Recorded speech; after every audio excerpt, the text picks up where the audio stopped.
উচ্চ প্রাথমিক চাকরি প্রার্থীদের জন্য এই মুহূর্তের বড় খবর।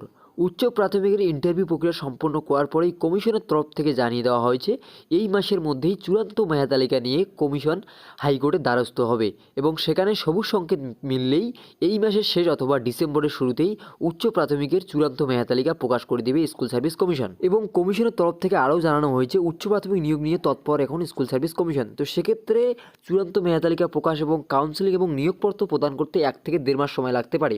সেক্ষেত্রে আগামী বছর অর্থাৎ জানুয়ারিতেই প্রত্যেকে স্কুলে জয়েন করবেন। তো উচ্চ প্রাথমিকে শূন্যপদ রয়েছে 14,339টি, সেক্ষেত্রে ইন্টারভিউ দিয়েছেন 14,075 জনের মতো।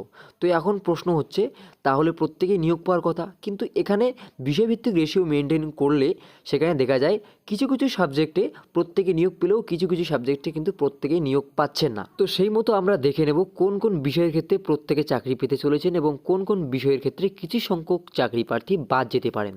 তো আপনারা অন স্ক্রিন দেখতে পাচ্ছেন subject, vacancy medium, vacancy category, vacancy gender এবং ভ্যাকেন্সি কাউন্ট।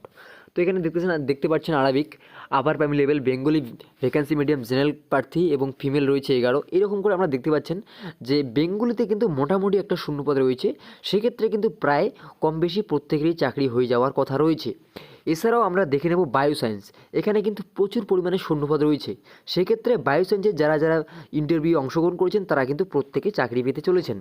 এছাড়াও অন্যান্য যে সাবজেক্ট রয়েছে ইংলিশের ক্ষেত্রে কিন্তু তুলনামূলকভাবে শূন্যপদের সংখ্যাটা কম রয়েছে, তাই ইংলিশের ক্ষেত্রে যত সংখ্যক ইন্টারভিউ দিয়েছেন সেই হিসেব কিছু সংখ্যক চাকরি প্রার্থী বাদ যেতে পারেন বলে মনে করা হচ্ছে। এছাড়াও জিওগ্রাফির ক্ষেত্রে যে শূন্যপদ রয়েছে সেক্ষেত্রে ইন্টারভিউয়ে অংশগ্রহণকারী সংখ্যাও খুব একটা বেশি নেই, তাই আশা করা যাচ্ছে জিওগ্রাফির ক্ষেত্রেও মোটামুটি প্রত্যেকেই নিয়োগ পেতে পারেন। এছাড়া আপনারা দেখতে পাচ্ছেন হিস্ট্রি, এখানে কিছু কিছু শূন্যপদ অনুযায়ী কিছু সংখ্যক চাকরি প্রার্থী বাদ যেতে পারেন বলে মনে করা হচ্ছে। এছাড়াও পিওর সায়েন্সের যে শূন্যপদ পড়ে রয়েছে তাতে করে মনে করা হচ্ছে যে ইন্টারভিউ প্রার্থীর সংখ্যা কম রয়েছে, সেক্ষেত্রে প্রত্যেকেই চাকরি পাওয়ার পরেও কিছু সংখ্যক শূন্যপদ পিওর সায়েন্সে পড়ে থাকবে বলে আশঙ্কা প্রকাশ করা হচ্ছে।